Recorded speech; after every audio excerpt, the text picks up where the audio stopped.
Assalamualaikum warahmatullahi wabarakatuh. Perkenalkan, nama saya Andini Azara dengan NIM B1 B123016. Di sini saya akan mempresentasikan bab 6 yang berjudul tipe pajak dan dampak pemungutan. Dimulai dari definisi.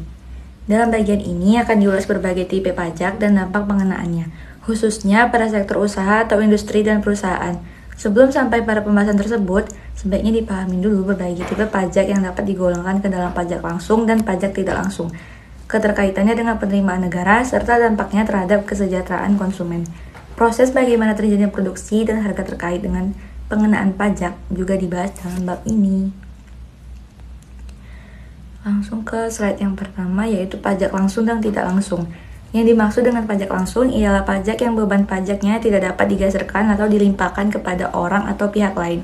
Sebagai contoh dari pajak langsung ialah pajak pendapatan, pajak kekayaan, pajak perseroan, pajak rumah tangga, fairponding, pajak dividen, MPO, dan lain-lain. Yang dimaksud dengan pajak tidak langsung menurut interpretasi tata usaha negara adalah pajak yang pemungutannya tidak dilakukan berdasarkan atas surat ketetapan pajak atau KHIR dan pengenaannya dapat tidak dilakukan secara berkala. Selanjutnya ada pajak langsung dan tidak langsung sebagai sumber penerimaan negara. Dalam kenyataannya, penerimaan negara-negara sedang berkembang yang berasal dari pajak sebagian besar adalah dari pajak tidak langsung.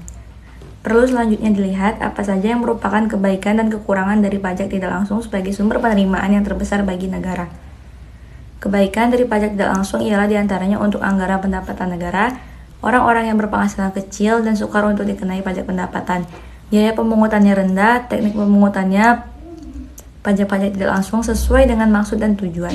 Sedangkan kekurangan-kekurangan dari pajak tidak langsung ialah kurang memenuhi rasa keadilan karena tarifnya bersifat regresif dan tidak progresif. Sebagai pajak konsumen, kadang-kadang tidak dapat dijalankan secara baik dan sebagai alat untuk mendorong peningkatan produksi. Pengaruh pajak langsung dan tidak langsung terhadap kesejahteraan konsumen. Pengaruh pajak langsung seperti pajak penghasilan dan pajak tidak langsung seperti PPN terhadap kesejahteraan konsumen.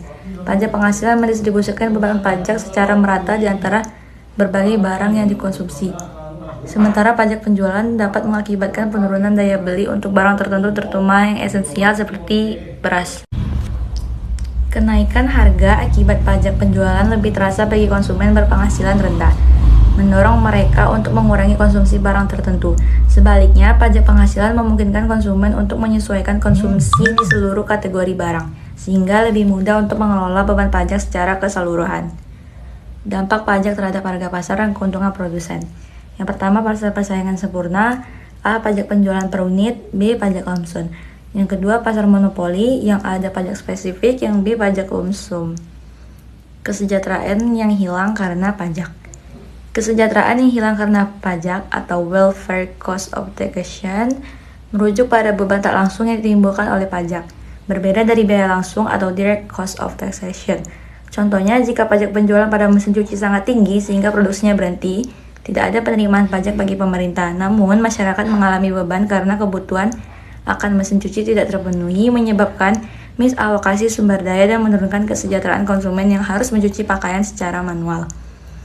Jadi dari materi di atas dapat disimpulkan bahwa pajak langsung dan tidak langsung memiliki peran penting dalam sistem perpajakan di Indonesia. Pajak langsung dikenakan berdasarkan ketetapan pajak dan tidak dapat dipindahkan bebannya.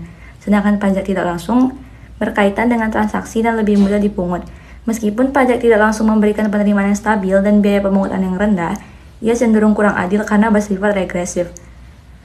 Sementara itu, dampak pajak terhadap kesejahteraan konsumen dan pasar beragam, tergantung pada jenis pajak dan struktur pasar.